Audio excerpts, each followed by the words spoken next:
Hi. Meiyazhagan ஒரு அலசல். கார்த்தியின் 27வது படமான மெய்யழகனை 96 பிரேம்குமார் அவர்கள் இயக்கியிருக்கிறார்.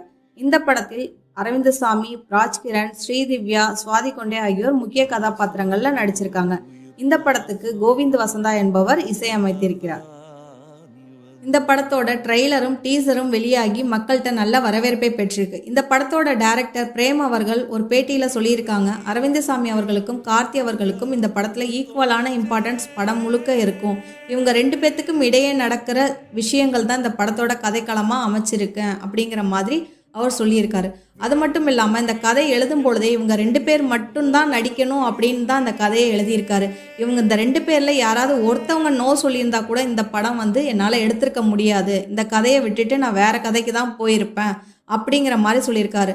அவர் சொன்ன வார்த்தைகளை அப்படியே அந்த டீசரில் அந்த 2 கேரக்டர்ஸும் நம்மளால் பிரதிபலிக்கிறத நம்மளால் பார்க்க முடியுது. கார்த்தி அவர்களை ஒரு கிராமத்து இளைஞராக, ஒரு வெகுளித்தனமான எதை வேணாலும் பேசுகிற மனப்பான்மை கொண்டவராக அவரை காமிச்சிருக்காங்க. இன்னொரு பக்கம் அரவிந்தசாமி அவர்கள் தஞ்சாவூர் பக்கத்தில் இருக்க நீடாமங்கலத்தில் ஒரு ஃபங்க்ஷனுக்கு வராரு. அந்த இடத்துல தான் கார்த்தியும் அரவிந்தசாமி அவர்களும் மீட் பண்ணுற மாதிரியான இன்ட்ரொடக்ஷனாக வச்சுருக்காங்க. அப்போ அரவிந்தசாமி அவர்கள் அவரோட ஃபோக்கஸில் இல்லாத ஒருத்தரோட ட்ராவல் பண்ணுற அந்த அசௌகரியத்தையும் அந்த தயக்கத்தையும் அவர் அப்படியே பிரதிபலிச்சிருப்பார்.